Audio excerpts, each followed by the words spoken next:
Airport లోపలికి వెళ్ళిపోయారు. ఎవరు ఇచ్చారు వాళ్ళకి పొజిషన్ అంటే ఎంఆర్ఓ ఆఫీస్ నుంచి మాకు పొజిషన్ వచ్చిందని చెప్పి ఎయిర్పోర్ట్ డైరెక్టర్ చెప్తారండి. అసలు ఒక సందర్భంలో ఒక పబ్లిక్ మీటింగ్ పెట్టినప్పుడు ఎయిర్పోర్ట్ లో నేను ఇదే క్వశ్చన్ అడిగాను. వీళ్ళదని కాదు, అసలు మీకు ఎవరు పొజిషన్ ఇస్తున్నారు? అడ్వాన్స్ పొజిషన్ అని ఉంటదండి, అది మాకు ఇచ్చారన్నారు ఎయిర్పోర్ట్ డైరెక్టర్. ఎవరు ఇచ్చారు మీకు? Revenue department. ఆ రోజు అక్కడ సబ్ కలెక్టర్ స్వప్నిల్ గారు కూడా ఉన్నారు. నేను అన్నా మీకేం రైట్ ఉంది? మీరు పొజిషన్ ఇవ్వాలంటే నేను కన్సెంట్ ఇవ్వాలి కదా, నేను ఇవ్వలేదు కదా, మీరు ఎలా ఇచ్చారు అని అంటే తర్వాత మాట్లాడుకుందామండి, మీటింగ్ లో వద్దు తర్వాత అంటారు.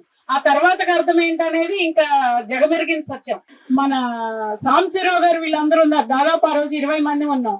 గన్నవరం సిఆర్డి ఆఫీస్ మనం చాలా పోరాటం చేస్తే 3 సంవత్సరాల తర్వాత పెట్టారు. పెట్టినప్పుడు దానిలో ఒక సిఆర్డి డీసీ వచ్చారు, డెప్యూటీ కలెక్టర్. మీదంతా నాకు అర్థమైంది, సబ్ కలెక్టర్ గారికి నేను ఎక్స్ప్లెయిన్ చేసి నేను మీ పని చేయిస్తాను, మరి నాకేంటి చేస్తే? పబ్లిక్ గా మా 20 మంది ముందు అంతే కదండి ఆయన ఉంది, నాకేంటి అని ఆయన నొక్కి పలికారండి. నేనన్నా నాకు అర్థం కాలేదండి అన్న. 3 సార్లు చెప్పారు ఆయన, నాకేంటి మీ పని చేస్తే అని. మన స్థలాలు అది అప్రూవ్డ్ లేవట, అది వేరే విషయం. నాన్ అప్రూవ్ కూడా పక్కన పెట్టండి, అది మనదే కదా, డబ్బులు పెట్టి కొనుక్కున్నాం, రిజిస్టర్ అయింది. రిజిస్టర్ చేసే రోజు నాన్ అప్రూవ్డ్ ఎందుకు రిజిస్టర్ చేస్తారు? సబ్ రిజిస్టర్ వాళ్ళు చేసేస్తారు, బ్రోకర్స్ తీసుకెళ్లి పెడతారు, రియల్ ఎస్టేట్ వాళ్ళు పెడతారు, వాళ్ళేమో సంతకాలు పెడతారు. మనకేదన్నా క్లెయిమ్ చేసుకోవాల్సి వచ్చినప్పుడు, ఏదైనా పర్మిషన్స్ కి వెళ్ళినప్పుడు, ఇల్లు కట్టుకోవడానికో అప్పుడు గుర్తొస్తాయి, దీనికి రోడ్డు పూర్తి అవ్వలేదు, దీనికి అప్రూవల్ రాలేదు. కాబట్టి ఇది వ్యవస్థలో ఏంటంటే ఒక లోపం, దీన్ని మనం ఎక్కడ క్వశ్చన్ చేయట్లా, ఎవరికి వాళ్ళు ఆ టైంకి సర్దుపుచ్చుకుని వెళ్ళిపోతాం. దీని వల్ల ఏంటంటే కాన్సిక్వెన్స్ ఇలా ఫేస్ చేస్తాం. నిజంగా ఆర్పి మల్లయ్య గారు 10 సంవత్సరాలకి ఇప్పటికీ ఆయన ఎంత లైఫ్ లో స్ట్రగుల్ అయ్యారో నాకు తెలుసు.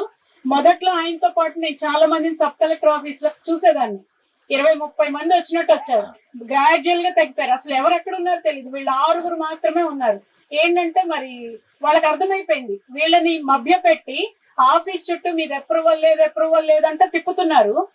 వీళ్ళకి ఆ రోజు క్వశ్చన్ చేయడం తెలియదు, గైడ్ చేసేవాళ్ళు లేరు. అప్రూవల్ ఉందా లేదా కాదయ్యా, నా స్థలానికి నువ్వేమి ఇస్తావు, నాది నీకు కావాలంటే నా దగ్గర కన్సెంట్ తీసుకోవాలని చెప్పడం వీళ్ళకి తెలియదు. వీళ్ళ అంటే అప్రూవల్ లేదంటే ఏదో అయిపోతుందని ఒక భయాన్ని క్రియేట్ చేస్తారు అధికారులు.